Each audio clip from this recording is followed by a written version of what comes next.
What's up, everybody? Welcome back to yet another ShowMeFootball.com live Kansas City Chiefs post-game show. Today, we're going to be reviewing, obviously, Chiefs-Cowboys. The Chiefs toppled the Cowboys at Arrowhead Stadium 19-9, and it was a defensive slugfest, actually, which I don't think a lot of people were expecting. All I heard leading up to this game throughout the week was both teams are going to score a lot of points. It's going to be one of the best games of the season. But really, the combined score was pretty low considering the supposed high-powered offenses these two teams have. But we'll get into that, what happened. Honestly, really this game is about the defense and what the Chiefs defense did more than anything. And we'll get to all that, I promise. And we're going to let people pour in a little bit before we really start going into detail. But I'm joined by Hydra today. As always, Hydra is still on his Twitter hiatus, I believe. So you can still follow him, but you're not guaranteed to get any interaction back from him. But Hydra, how you doing today? I'm doing pretty good, man. Doing pretty good. It was a good day. Yeah, well, why don't you tell us why it was a good day? What are your initial thoughts on the game?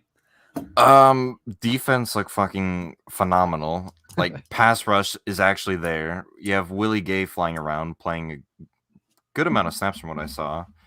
Literally every single play, like whenever Prescott is thrown to the flat, he's there to blow it up. You got L'Jarius Sneed just absolutely dominating this game. Like he had some snaps where he like gave up some like first downs to the tight end, but other than that, he had a ton of big plays in this game.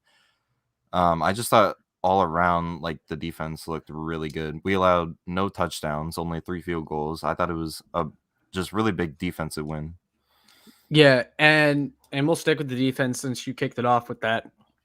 And I know there's going to be a lot of people after this game saying, "Oh, well, the Cowboys didn't have CD, didn't have Amari Cooper. Who's their lineman? Tyron Smith. Yeah, he didn't play in this game." And look, that's totally understandable. But I think even if those guys played today, it wouldn't have mattered. I mean, it might have affected the final score a little bit. But this Chiefs defense came to play. There was no stopping them, no matter who was on that field. It was a collective effort. Everyone came to play. Pass rush came live. Second level, the defense looked great. Bolton and Gay made plays once again. Snead in the secondary. I mean, just wow. It was a great defensive performance. Obviously, there was a scare before the game as Tyrann Mathieu went on the questionable or his status was changed to questionable on the injury report before the game. And he was moving around a little gingerly at warm-ups, talking to the head trainer, Rick Burkholder. Everyone's like, uh-oh, Tyrann can't play. This might get a little ugly. He ends up playing, looks fine. They said he had some knee swelling. Maybe that's something to monitor going forward, but luckily the Chiefs are going on the bye week, which will do a lot of good. But Mathieu came out there and did his job today. But I want to shout out my guy, Ryan Tracy from RGR Football, because he actually said, I think in his last Monday night live stream, that he thinks L'Jarius Sneed is going to be the best defensive back on the Chiefs roster next year, even better than Tyrann Mathieu, assuming Tyrann Mathieu is still on the roster. I'm not sure L'Jarius Sneed isn't already better than Tyrann, because I think he is. He was phenomenal. Tackling, coverage, everything. I mean, Tyrann has had kind of like a down year by his standards. I mean, he's still great, and he's still, I mean, if he's not in this defense, like you said, like that would have completely changed everything. But L'Jarius Sneed just has so much athleticism and so much talent, and like he's just so aggressive, especially in the run game or in the intermediate passing game, that I think he is the best defensive back on this team. Like, no questions asked. Yeah, and the other star, the defensive game, honestly, I think you can make a case that Chris Jones almost single-handedly won this game because he had a clutch sack on, it seems, almost every drive. He had the tipped pass at the end of the game on the final offensive drive for the Cowboys that ended up in the hands of L'Jarius Sneed, the interception to seal it. But Chris Jones, you're seeing how dominant he can be inside again. You know, we're saying it again this week because it's true. I mean, he's just so dominant inside, and it's really a shame because I feel like he'd have a lot more multi-sack games already if he were playing inside earlier. I think Chris Jones was looking at a potential defensive player of the year type of season this year. But the coaches kind of ruined that by wasting half of his season playing him on the edge. Yeah, I think he could definitely make up for it. I mean, he's not going to catch Miles Garrett, who has like 14 sacks already. Yeah. But I mean, he could definitely get to 12, 13. Oh, absolutely. I don't know. It's weird because, we saw in preseason and even in the first game of the season when he was on the edge, he looked super dominant, right? And then now, ever since then, it's like he was just non-existent. He was hurt for a while and then just wasn't being productive on the edge. And all of a sudden we move him back inside and he's really good there. It's almost like he's the second best pass rushing defensive tackle in the league. Well, and we were joking about it before we started. When you move Jones inside after acquiring Melvin Ingram, getting a competent edge defender like they should have did earlier in the offseason, it's amazing how that can open things up for the entire pass rush. Just took so long for this team to finally make the move. Yeah, it's just I don't really know like who to blame for that. Like I want to put some blame on Veach, but at the same time, like Spags just I don't know what his deal was the first half of this season, but he just or the first 3/4 of the season really, and he was just I don't know, he was just refusing to make the correct personnel decisions. Like I just don't understand it, man. Yeah, and that was a huge reason for the early defensive struggles. And I'll say, Yeah, honestly, I'm still out on Spags a little bit. And look, it's hard to say bad things about the defense today, and it's hard to say bad things about Steve Spagnuolo. But he still continues to make some of these personnel decisions. Sometimes we've seen it as recently as the Green Bay game with Dan Sorensen in on Alan Lazard on the Packers' lone touchdown. I still don't think Ben Neiman should be playing as much as he does. no, They put him in on third down a lot, take Willie Gay out of the game, kind of stupid. It's stuff like that that still frustrates me. And Hitchens playing, deep third in the middle on the defense, just stuff like yeah, that. It's just stuff like that still irritates me. I still feel like this defense could be even better, as good as they were today. But Spagnuolo, I think it's just a little bit of stubbornness sometimes. And I think the blame for Chris Jones playing a lot of edge can be shared. I think the reason they moved Chris Jones out to edge was a lot because Brett Veach did not address edge in the offseason, that they felt they had no other choice really but to move Chris Jones out there and see what he could give them. But it is what it is. Now he's back inside, and we're seeing what this defensive line looks like with him back inside and some new pieces added in, and it's phenomenal. I mean, they consistently harassed Dak Prescott all night. yeah. And I think they said on the broadcast, coming into this game, Prescott had only been sacked 11 times. And I think we had 5 or 5.5 in this game. So that just kind of shows how dominant the defense was. Well, and if the Chiefs defense were to be successful in this game, the front four had to be able to get pressure because I'm sure you saw the numbers or heard about it at least a little bit, that Dak Prescott was absolutely killing the blitz this year.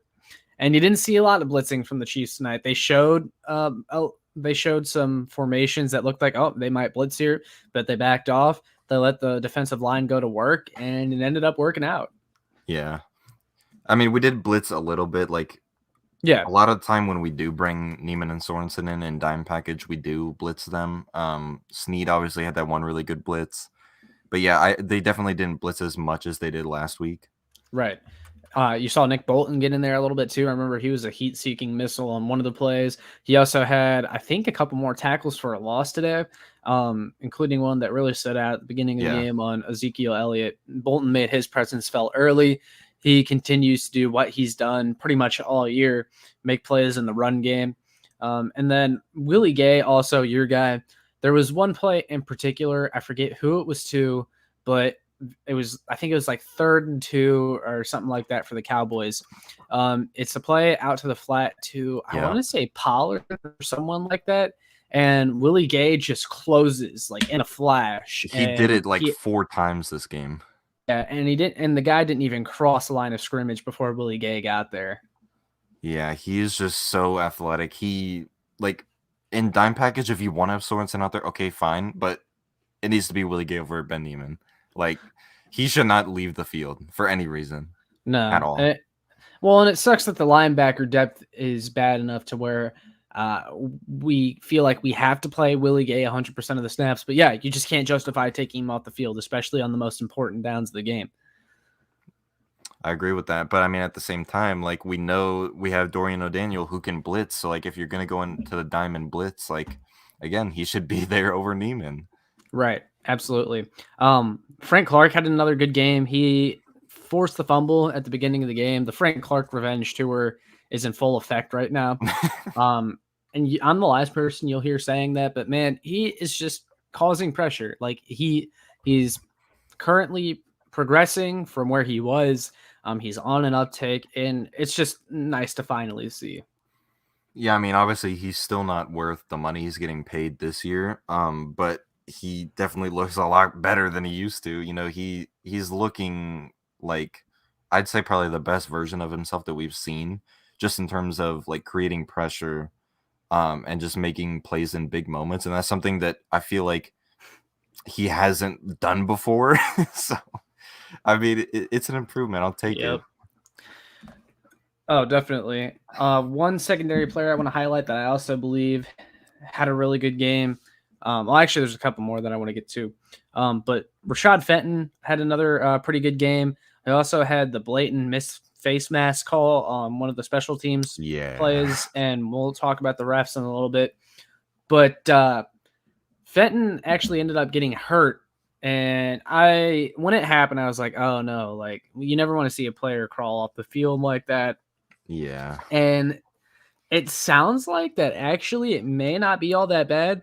Maybe a hyperextension or something of that sort. He was walking around on his own, had his helmet back with him. He was on the sidelines after being looked at. Andy Reid said he'll have an MRI. We'll see what comes of that. Yeah. But again, you got the bye week coming up, which is great because if it's not too serious, he's got a week to heal up or the Chiefs aren't playing. Because the way this Chiefs defense is playing, you don't want to see any of these guys go down. You know, it would be the worst time for them to have to come up with something on the fly. And if Fenton goes down, that means Mike Hughes comes back. And I really don't want to see Mike Hughes come back. Yeah, I mean, we saw Mike Hughes right away when he got thrown in the game, got targeted. I mean, technically it was a pass breakup because it like literally hit him in the back and then just fell to the ground. But I mean, it should have been a PI. But I mean, luckily we didn't get a flag on that. But yeah, to get back to what you're saying, like we really can't afford to lose Fenton because I mean, is he still like the number 1 graded corner in the league? Yeah. Like, yeah, he's been really good this year, which again, we've been saying, me and Josh have been like at the forefront of this forever. Play Rashad Fenton and you put him in and he's just completely changed the cornerback play on this defense. And another player who has as well, Charvarius Ward. I've hated on him a lot. He's had rough stretches, but I don't know what's gotten into him lately. It seems he's finally learned to get his head around. Like he did it almost every time today he was targeted. He got his head around, ended up making a couple plays on the ball, had an interception on a throw that was going to CeeDee Lamb. And I could not believe the Charvarius Ward I was seeing today. I will say I do think a lot of that was because of the pressure on the quarterback. And also he did have that one play, I think it was like the first drive for the Cowboys where it would have been like well, he did fall down, which is an anomaly kind of thing. But yeah, I mean, he was lucky Dak overthrew that. Yeah, luckily it was an overthrow because otherwise that's either a deep touchdown or like a 50-yard gain. So yeah, like he's definitely improving. I've definitely noticed that. He just gets killed with like double moves and stuff like that. Like if you fake inside and then go back outside, you're gonna have him stumbling. Yeah, and look, he's still a little bit grabby too. That's one of my complaints about him. He was right up there last year with Bashaud Breeland when it comes to penalties, and he's a little bit grabby. But the Chiefs DBs are coached to be a little bit grabby, so it's not totally on him. But I'm happy with this play this year. I'm satisfied with it. He's had a few stumbles here and there, but he's looked a lot better this year, so I'll give him credit. A lot of players are stepping up on this defense, and that's really one of the main reasons for the turnaround. A lot of guys that I was hating on earlier in the year, and I'll admit it, they've stepped up and they've shut me up. I mean, that was what had to happen if this defense was ever going to turn it around, and that's what's happening. I'm curious what you think of Juan Thornhill. He didn't have a ton of splash plays today. Yeah. But I did remember him making a few pretty nice tackles, putting his head in there. And that's what you like to see, because I know in that Tennessee game and other games, some guys were making business decisions about not tackling. I remember in that game, Juan Thornhill was one of the only players that was willing to tackle Derrick Henry. He was Yep. one of the only players that showed effort that day, and I thought that's a lot of what he showed today. He was not outstanding or anything in today's game. You didn't notice him a lot. You didn't hear his name called a lot, but he did his job. Yeah, the thing that I've noticed with him this year is, his rookie season, it was all about him like being this great, pass defense safety, right? And this year we've really seen him kind of step up in run defense. But kind of like with that, I feel like he's had a lot of mental errors in the passing game. Like I don't even know if I should say errors, but it seems like he's always in position to make a play. Sometimes it just doesn't come up with it. Yep. He did that a lot, especially earlier in the season too. Yeah. I don't know. Yeah. And I know what you're saying. I feel like his confidence was maybe stolen from him a little bit. As he plays more, I think he'll get that back though. Yeah. It's a process with Juan. I've just come to accept that, because we've seen it happen. Like, remember the interception he had in preseason where he got up for it, and it was an amazing athletic play. I mean, he's one of the only guys on this roster that can make a play like that. And, we know he's capable of it. We've seen him do it before. He's just got to put it all together. I don't know, man. I think if we play Dan Sorensen 90% of the snaps, he can make a play like that. And that's one of the reasons that I'm so glad that Tyrann Mathieu was able to go today. Yeah, I wonder if Tyrann actually thought that in the back of his head, man, if I don't play, they're going to put Sorensen back there and we're screwed. Like, you have to wonder if he was thinking that, because it was going to happen if he didn't go today. And I tweeted it out, and I don't think this is an overstatement. Us having to play Dan Sorensen in place of Tyrann Mathieu is just about the same, if not worse, than the Cowboys not having all the players that they did not have today. Yeah. Because the Cowboys have viable backups behind those guys. The Chiefs playing Dan Sorensen can completely flip a game in the other way. He's that bad. You can make a case he's one of the worst players in the NFL this year. I think he is the worst. Yeah. The Cowboys would have way more than 9 points today if Dan Sorensen was back there instead of Tyrann Mathieu. And thank God he was not. Yeah, like Sorensen, like you want him in the box and he's going to miss tackles, and you want him at free safety and he's going to blow coverages. Like, he's just terrible at everything.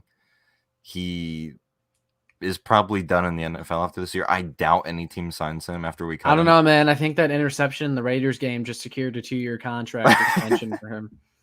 2-year, $15 million. Yeah. Yeah, I don't know. They just had kind of a blind allegiance to him, and I don't know when it's going to end. I think Dan will have to hang it up himself before the coaches tell him to go away, which is unfortunate. We're just going to have to live through it, I guess. But yeah, overall, because we're kind of getting into some negative stuff, but the defense played really good today, and if they can continue this play for the rest of the year, I mean, and the offense, if they can put it together, and we'll talk about the offense in a second, like, this team is going to be unstoppable. It's amazing. And I cheer for Mizzou. I'm a Mizzou fan, and I keep saying this, and it's crazy. And Eric, I know you're watching. You can definitely agree with me on this.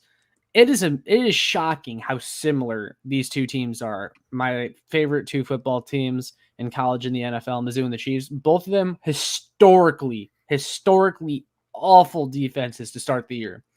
And both of them somehow have completely turned it around. And it's insane, man. I don't know why I'm a fan of these two teams, but I am, and it is madness. I don't know what point I was trying to make there, really, but I just wanted to throw that out there. And I know Eddie is watching too. At least I think he still is. He's a Mizzou fan. He knows what I mean here. I mean, it's shocking how similar those two teams are, and I feel like I've been watching the same team twice a weekend all year. But yeah, it's amazing that the turnaround the Chiefs have had on defense, and if they can continue this, I mean, I'm at a loss for words really about how good the defense has been. Like the first couple games, it's like, okay, well, the opponents are a little bit worse. Let's see it against some real opponents. They played 2 real opponents in a row and have showed out on defense. Yep. So I also want to answer this question real quick from Richard, who just threw this in. I kind of touched on it earlier, but he says, do you change your mind about Veach and Spags? My criticism still remain of the two, and I think the turnaround is, I think a lot of it is to players also stepping up. We're seeing players that were just awful to start the year finally turn it up a little bit. That has more to do with it. We talked about it earlier, Hydra. I'm still not fond of some of Spags' personnel decisions. I think he's still holding the defense back a little bit. And look, Veach, I will give him credit for his picks. Like Trey Smith, fantastic pick. Rashad Fenton, fantastic pick. Creed Humphrey, Nick Bolton. This class looks really good, but we still cannot completely forget about some of his really there's some picks that he has that you just look back on and you go, man, this team could be so much better if they had this player instead of that player. And I know it's easy to go back in hindsight and everything like that, but it's really tough when you have so many of them like Veach does. But do you have anything to add to that? I think we're good for defense for now. Yeah, definitely. The offense, and I think I'll have a little bit more fun talking about the offense, even though it's weird for people to hear that because the defense played great. And it's like, well, you should have fun playing or talking about the defense. No, for sure. I have fun when I get to talk negatively. It's weird. I think my shows are more entertaining when I get to be negative. It's just my thing. I don't know why, but the offense really came out and imposed their will early. It was fine. I don't remember the last time the Chiefs had an opening drive touchdown or an opening offensive drive touchdown. But they had one today, and I loved it. You could really feel the energy in the building with the fans, the team. You saw a lot of hype coming from the players today, and I really liked that. But after that, the offense just kind of completely stalled. Only field goals from there on out. And Harrison Butker also, he looks really off as of recently. He missed a 51-yarder today, although I really don't think they should have kicked that one. He missed an extra point, and then he missed the field goal last week too. Hopefully he gets everything figured out because the last thing the Chiefs need is Harrison Butker having the yips again. But yeah, the offense stalled a little bit. Some of it I think was play calling in the second half. I think Mahomes actually played pretty well, but doesn't really help when you have receivers that just simply can't catch the ball. Looking at you, McCole Hardman, Travis Kelce, you were a repeat offender today. But McCole Hardman in particular, man, it pisses me off how badly he's regressed since his rookie year. Yeah, it really it doesn't even make sense, right? Because whenever we use him on like a gadget type play, he flashes and you see his athletic ability, and then he's got a wide open drag route or an in route or fucking a slant or anything, right? And then he just drops it. And it always seems to come at like the biggest moments, and he just can't step out. Like I think we need to give him some of the deeper routes that we've been giving to Pringle.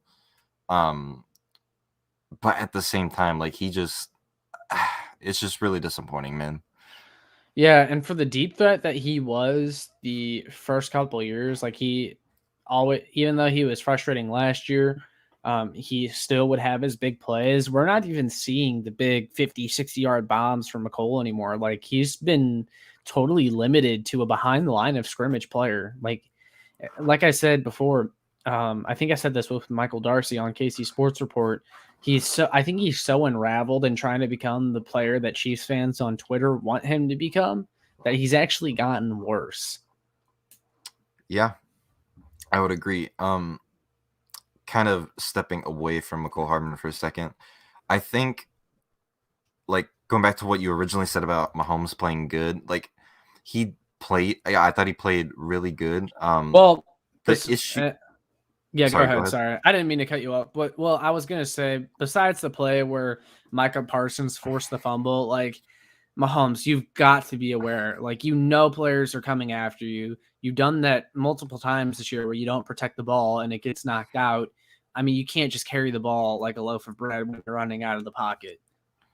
I was about to get into that play, actually, and talk about how with the bye week coming up, it gives Niang more time to heal up, and then we won't have to see any more Andrew Wiley.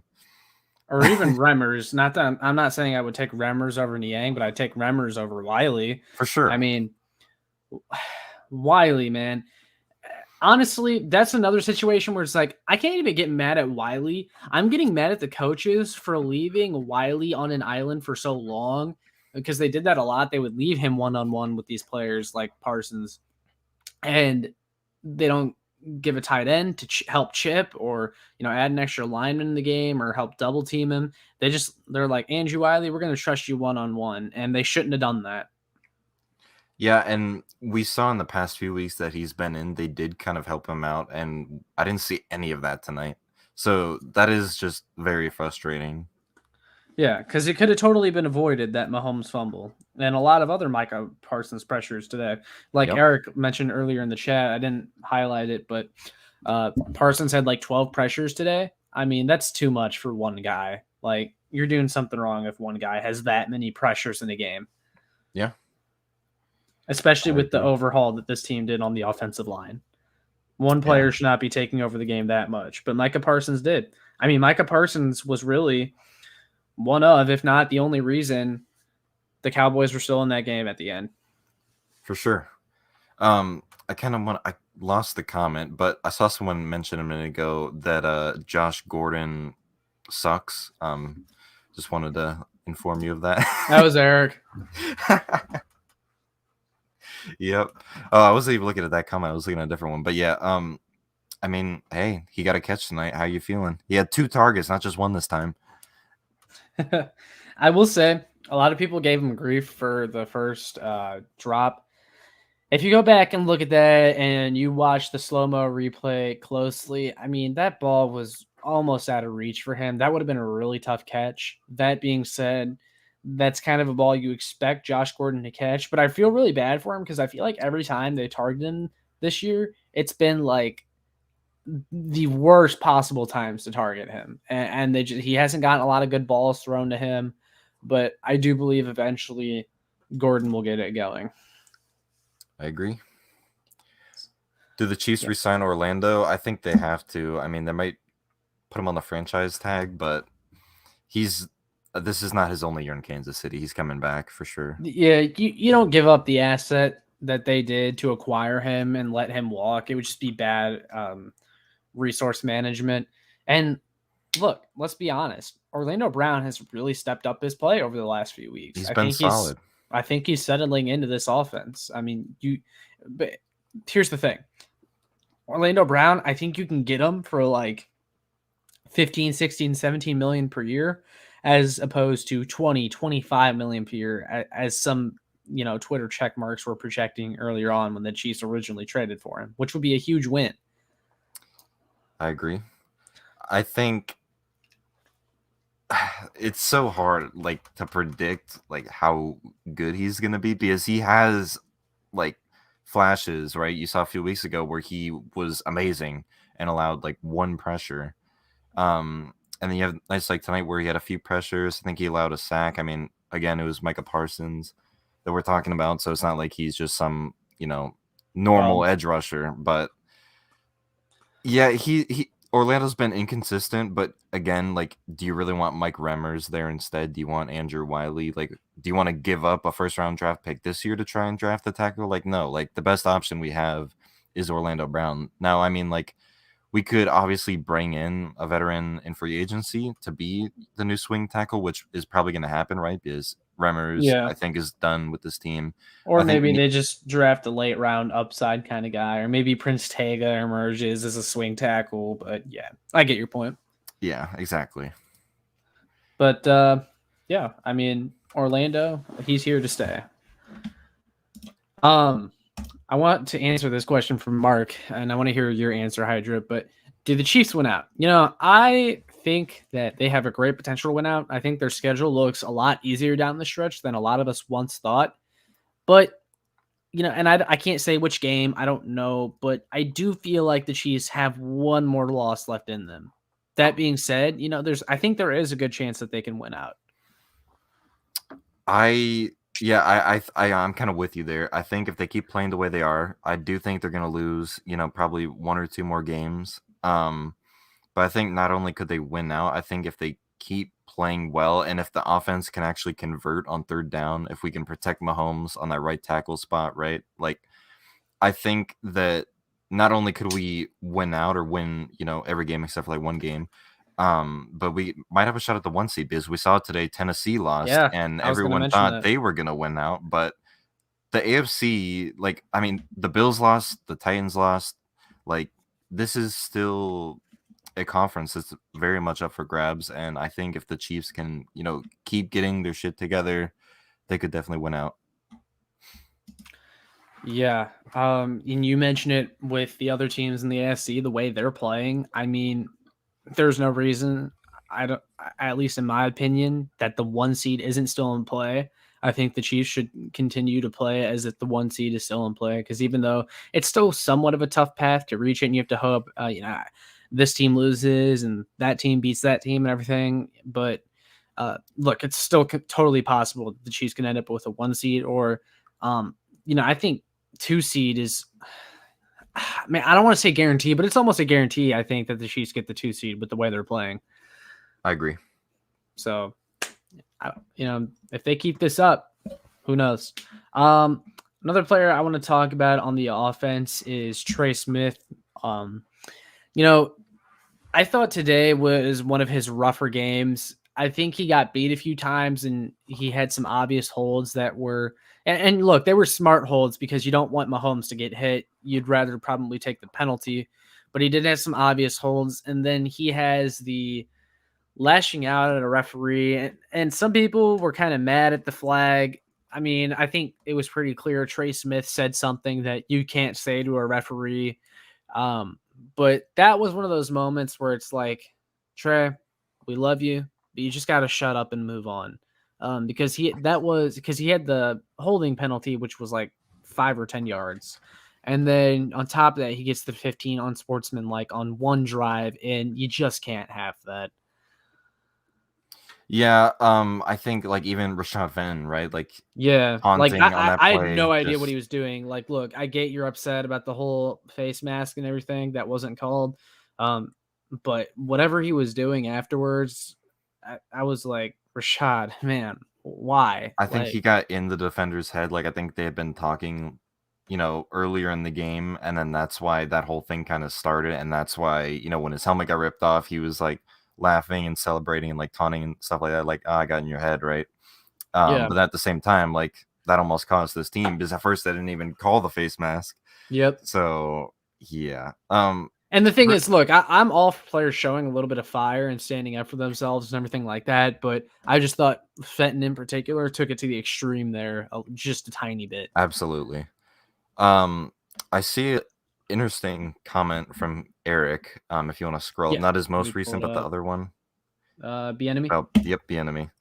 That was something I think you asked me last week, and now we have the answer. Yeah, I noticed it watching live, because they kind of showed it for a minute, and it was just kind of him talking, and then I even was watching a minute of the RGR live stream before I got on here, and even Ryan Tracy was saying the same thing, that he noticed that also, that it is Bieniemy calling the plays, and Andy was just kind of sitting next to him, not saying anything.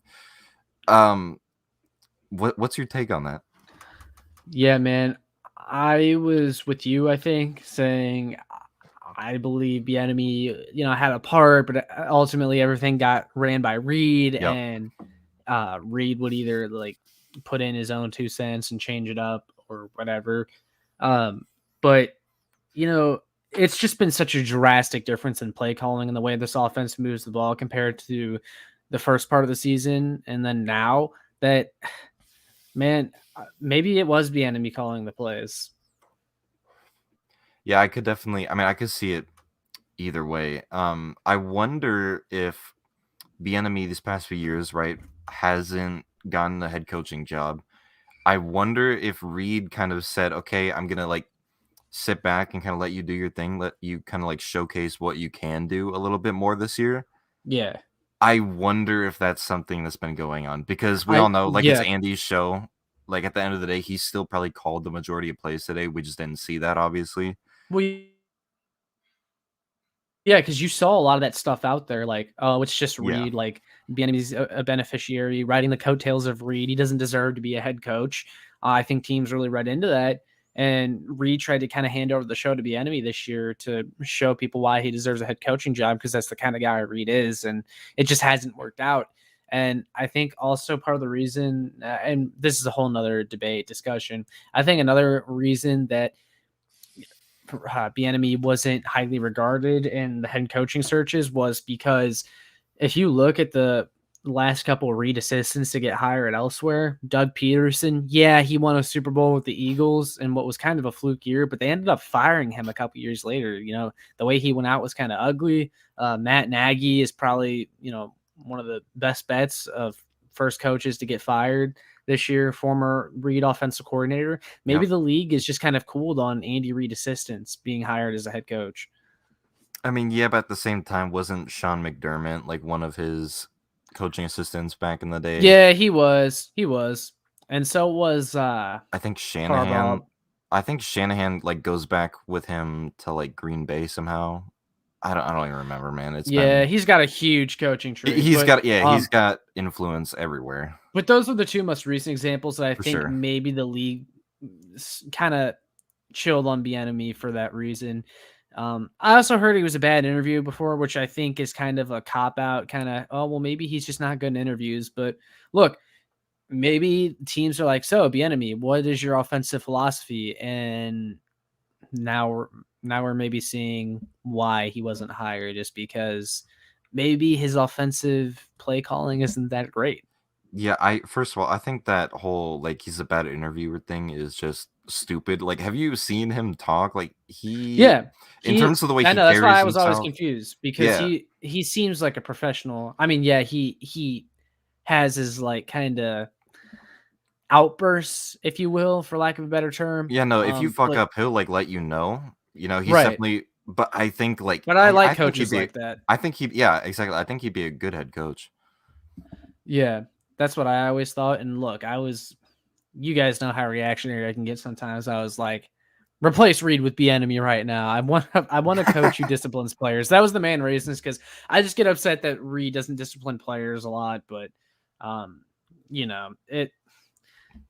That's why I like Bieniemy. But I like EB. it's a Like strange case. yeah, with EB, right? It's like if he stays around, like I think that's good for us. But at the same time, like if he does get hired, we get those 2 third-round picks. So I think like either way, like if he Yeah. stays or if he goes, it's a win. Like either way, Well, I'm the fine with thing it. is, you say that if he stays, it's better. But honestly, like he's been here a long time now. Maybe it's time for a shakeup. Things have gotten a little stale. That might have been a reason for some of the offensive struggles early. Is they kind of been running Good the point. same thing for the last couple of years. Teams are catching up. Maybe it's time to get some new blood in there. Maybe Bieniemy finally moves on this offseason. You get Mike Kafka in there, and you just get some new ideas flowing. Yeah, that's a good point.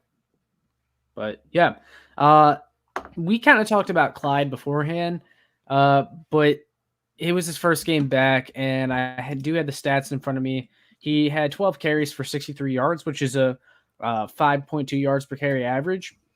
I didn't actually think he would play that much.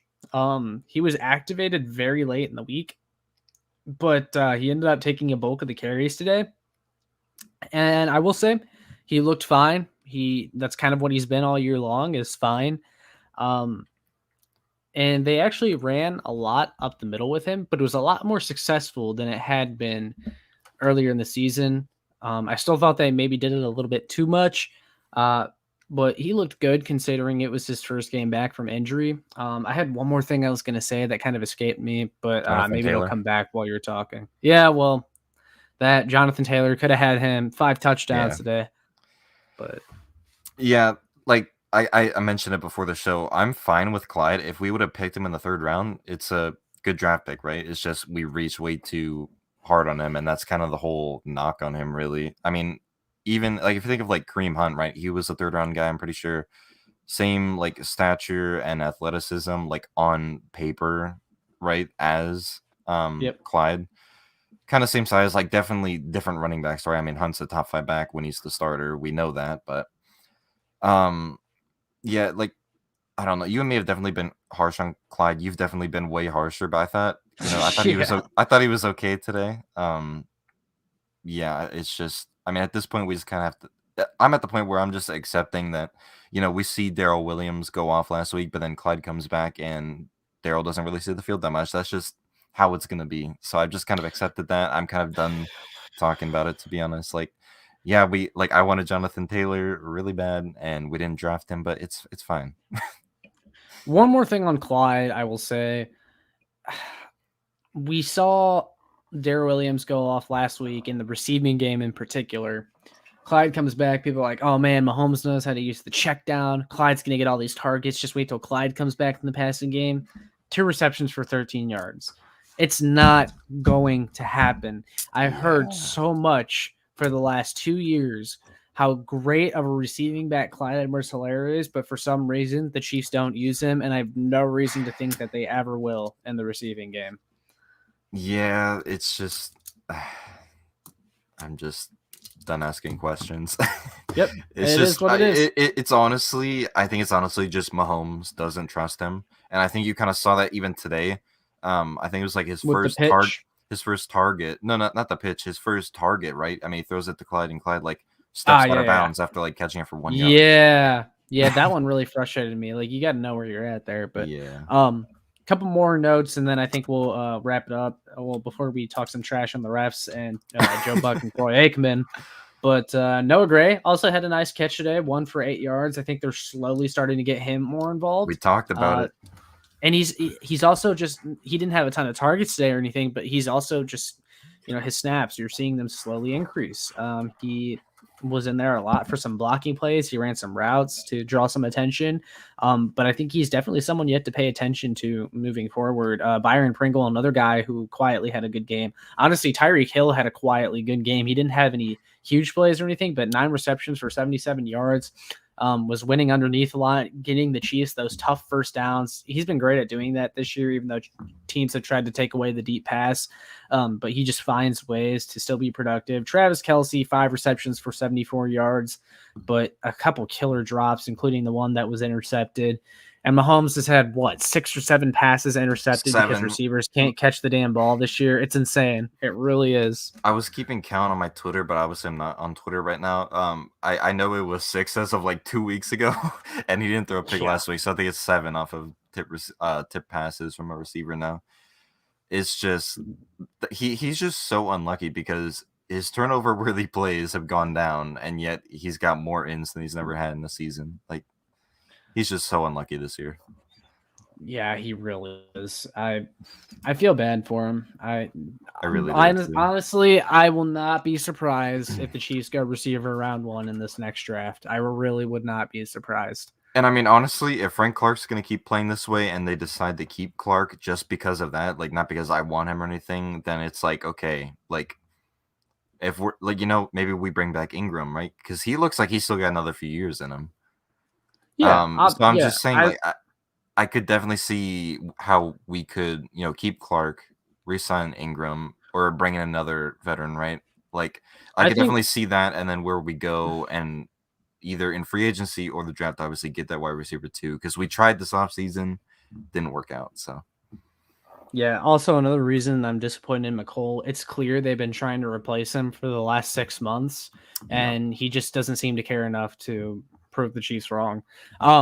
But like you were saying with Clark, I think they still cut him no matter what. But I think best case scenario is they cut him and then they bring him back on a much more team-friendly deal. I think that's probably a realistic option. And then maybe they add another guy in the draft. Honestly, someone we've kind of forgotten about, he's injured. It seems like maybe they're going to keep him on IR for the rest of the year. But Josh Kando, I'm going to be interested to see how he comes along. I thought he put in some good snaps when he played out of necessity.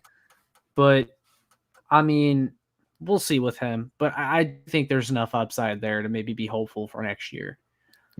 I'm going to say he's going to be a better player than Mike Dana is right now. And Mike Dana's had a good year, right? Yeah. He's one of those guys kind of like Mike Dana was, right? You get him later round, you got to give him a little bit of time to develop, but he's got all the physical tools. I loved him coming out of college, mocked him to the Chiefs multiple times. I really like Kando. Yep, definitely. I want to answer this from Michael, my guy from KC Sports Report. Before the season, I said this was the deepest team in the Mahomes era. I looked really stupid in the beginning, but right now things are looking promising. I kind of took the bait there in preseason and training camp, like, maybe this team is creating some good depth. And, I still always thought they had some decent depth. I just thought they weren't using the right guys, though. Like, finally today, Doris Fountain plays in an NFL game.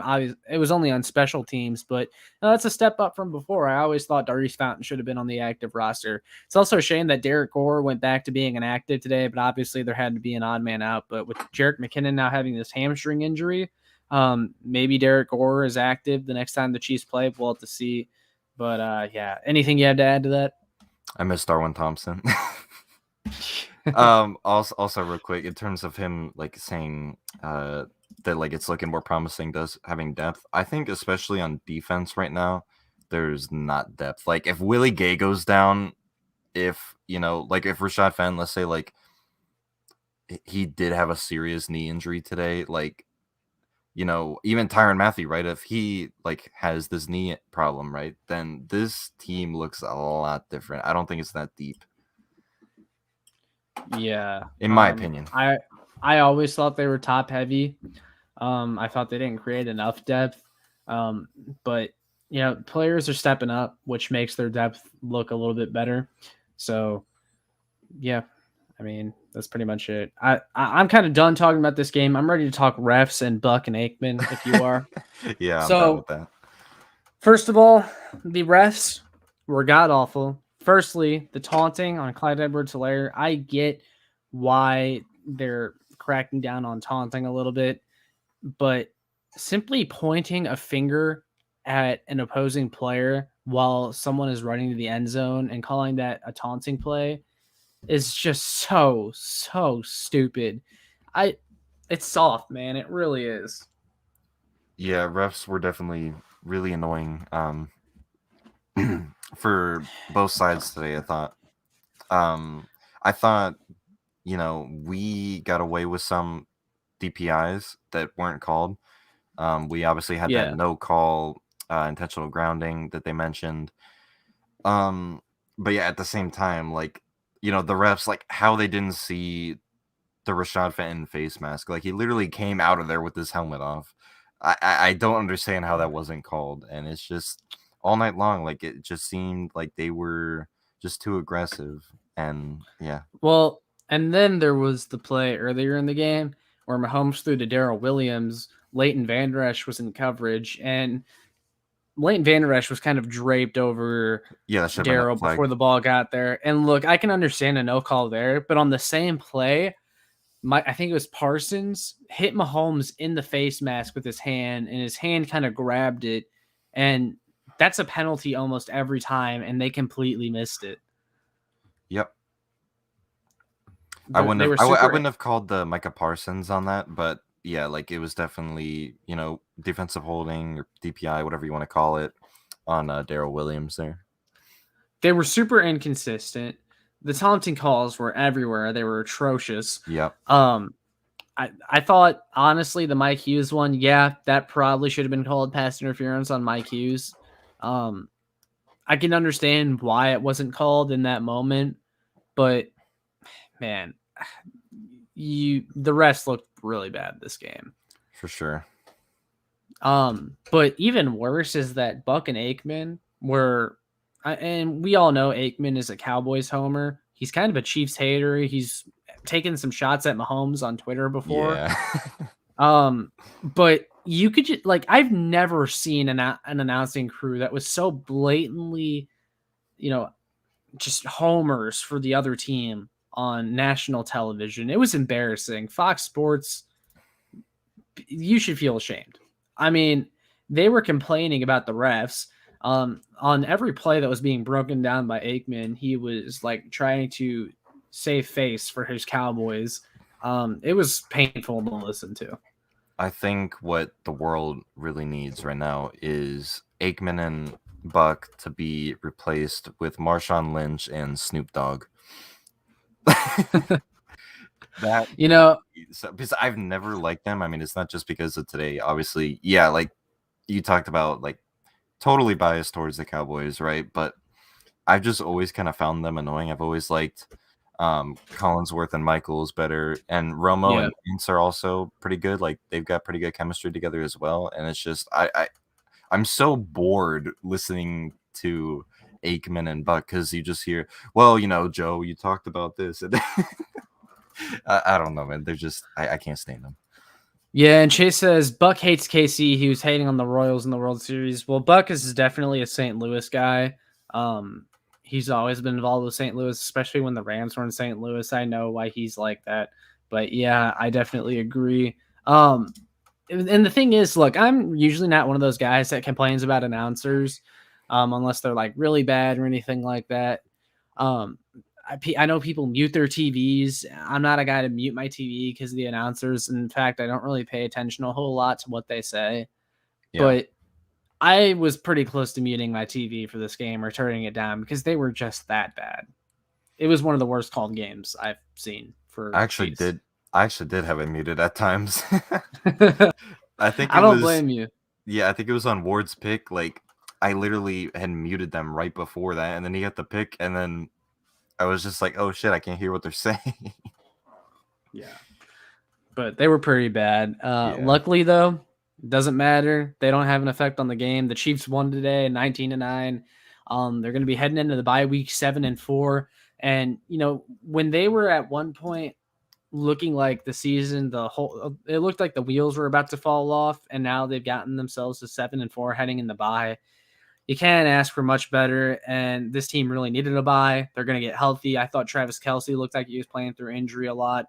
Tyreek Hill was grabbing at his wrist, I think, in this game. This team's a little banged up. You hope Rashad Fenton is okay. The bye couldn't come at a better time. Let's get this team healthy, and then they come out of the bye, and they will be going up against, if I just make sure here on the schedule, the Broncos. Yeah. And the Broncos are not good this year, so that should be a win coming out of the bye. And you got Andy Reid coming off the bye. I mean, I'm excited, man.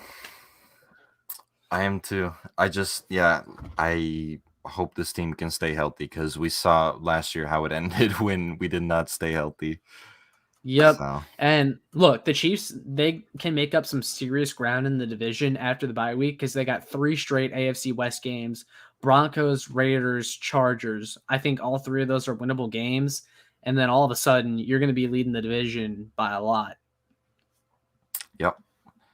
Like I said, I mean, I think the Chiefs could definitely win out. I think we definitely get that 1 or 2 seed if we keep, playing the way we are, if we stay healthy, things like that. Like just stay the course, and I think you'll see some of these other teams drop 1 or 2 more of their games. The Bills look awful right now. The Ravens. So look, the Chiefs, it's wide open. It's their time to take it. I agree. But yeah, that's all we got. So Hydra, thanks for joining me again for this post game. You guys can follow Hydra on Twitter if you want. You can also check me out on Twitter at ShowMeFB or my personal JoshFan43. Obviously, like, share, and subscribe so more Chiefs fans can find this. And with all that being said, we will catch y'all in the next one.